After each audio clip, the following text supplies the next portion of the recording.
변호사님, 제가 단순 아르바이트인 줄 알았는데 보이스피싱 자금 전달책이 될 수도 있다는 이야기를 합니다. 저는 앞으로 어떻게 해야 됩니까? 안녕하십니까, 장성규 변호사입니다.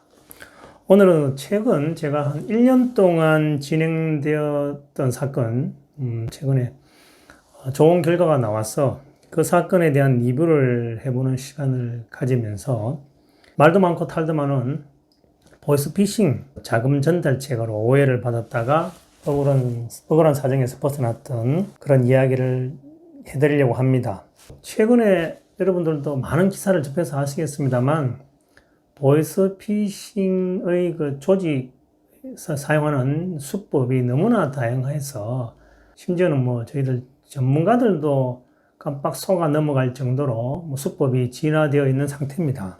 실무를 하면서 느끼는 것은 보이스피싱 범죄 조직들에 대한 처벌은 생각보다 처벌하지 못하고 이용당한 선의의 피해자가 엄벌에 처벌당하게 되는 그런 경우가 종종 있어서 과연 이게 타당한 실무상의 처벌인가라는 의문은 들기는 합니다. 이해의 편의를 위해서 여러분들 제가 그림을 하나 띄워놓고 설명을 하려고 합니다.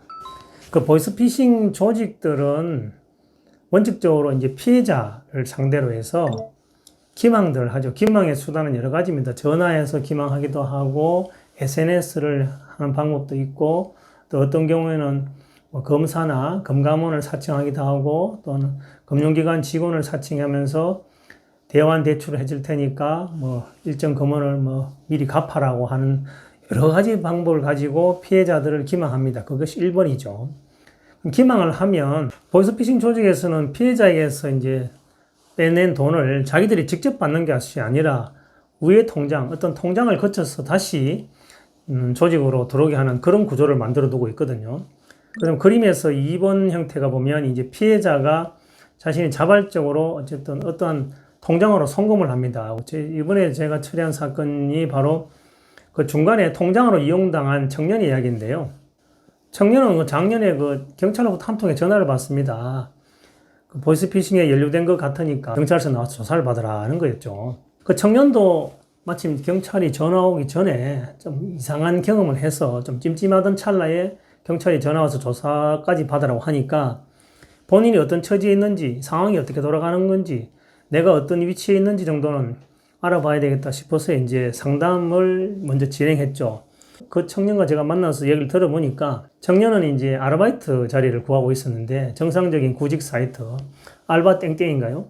그런 데 접속해서 이제 알바 자리를 찾았고 또 그 상대 측에서 이야기하는 근로계약서도 작성하고 또 일을 하면 급여를 지급하겠다 하면서 급여 통장으로 자신이 5년 전에 정상적으로 발급해둔 통장 번호도 알려주고 이렇게 이제 일을 진행했죠. 당연히 정상적인 일인 줄 알고 자신의 신상 정보도 넘겨주고 그렇게 했던 거죠. 그런데 이제 아까 그림에서처럼 보이스피싱 조직은 청년의 통장을 돈이 흘러가는 중간 통장으로 이용하고 싶었던 거죠.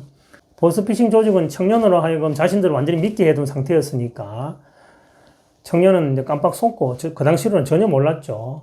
그 청년은 이제 물류 대금을 보내는 것으로 오해를 해서 그 당시에는 실제는 피해자가 송금한 돈인데 그게 물류 대금이 자신에게 들어온 줄 알고 그 물류 대금을 다른 데로 다시 송금하는 것으로 이렇게 생각하고 이제 보이스피싱 조직들이 이야기하는 제3의 통장으로 돈을 송금한 거죠. 그 송금 통장은 이제 당연히 중국에 개설되어 있는 통장이었고 그런 일이 벌어지고 난 뒤에 본인이 이제 급여도 못 받고 이상해서 이런 일이 있냐라고 찜찜해하던 찰나에 이제 경찰이 전화를 했던 거죠. 청년에게.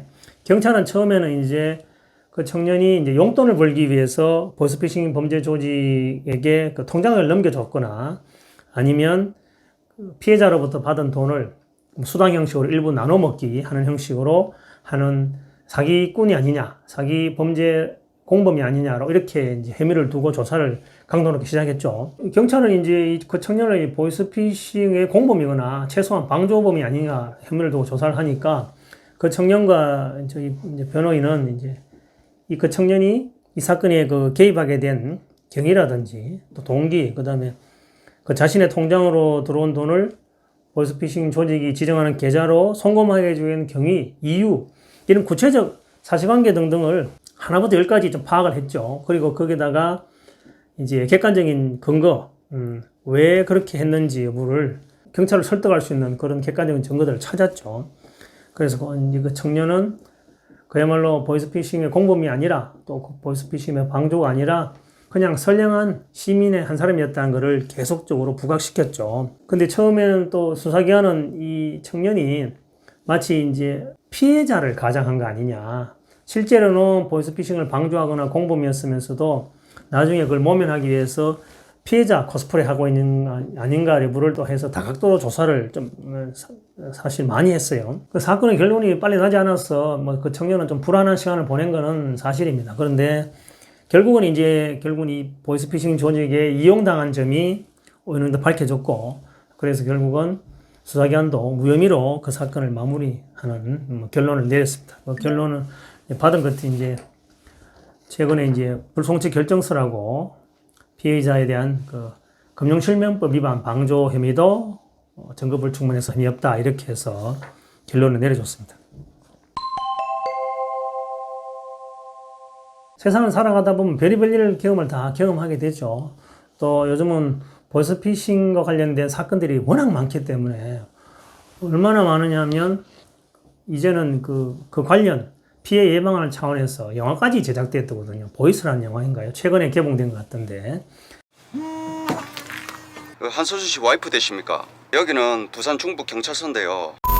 그런 보이스피싱을 소재로 한 영화까지 나오는 거 보면 엄청난 피해가 발생하고 있고, 또 뭐 통계에 비춰봐도 일일 하루에 뭐 약 20억 원에 가까운 돈들이 보이스피싱 조직들에게 넘어간다고 하니까 보이스피싱 범죄는 어마어마하게 성장했다 이렇게 보이거든요.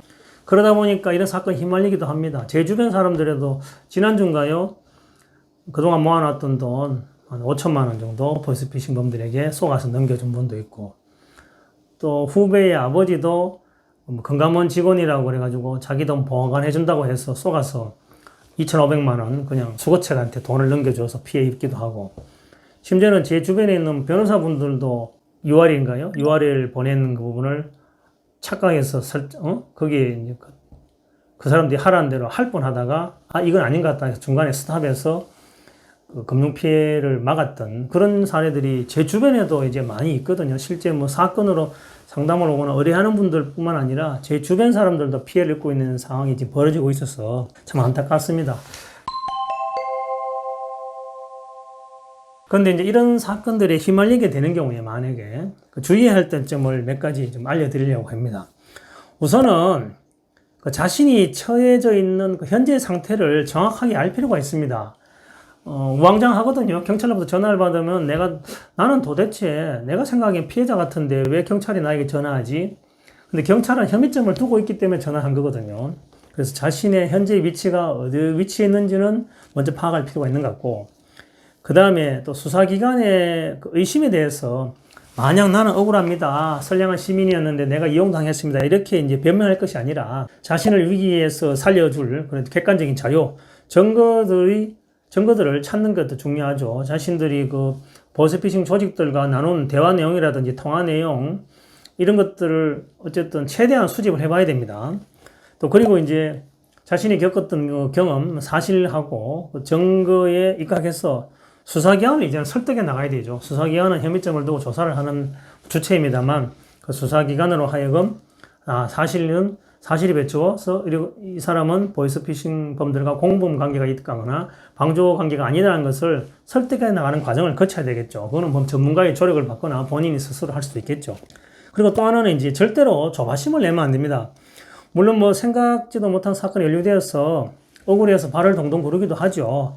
그렇지만 얽힌 실타래를 풀어나간다는 그런 마음으로 한 단계 한 단계 좀 밟아 나가야 되지 않느냐. 그리고 실제로 사건 해결이 그렇게 우리 입맛대로 오늘 내가 억울한 일 당했으니까 당장 내일 해결해 주세요. 그거 아닙니다. 그 수사 실무상 그렇게 되지도 않고 또 그걸 기대할 수도 없는 처지이기 때문에 어느 정도 시간이 걸린다는 걸 예상하고 조바심을 낼 필요 없다.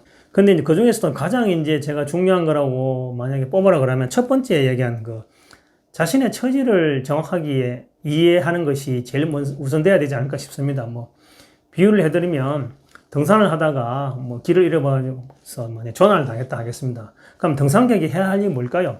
가장 먼저는 그 구조하는 구조대에 자신의 어디에서 조난당했는지 현재 위치가 어딘지를 가장 먼저 정확하게 알려줘야 하는 행동을 먼저 해야 되지 않을까요? 그에 비유한다면 그런 수사기관으로부터 전화를 받는 경우에 자신의 현지 처한 입장, 처지가 어떤 상황인지를 가장 먼저 체크해야 되지 않을까 이렇게 싶네요.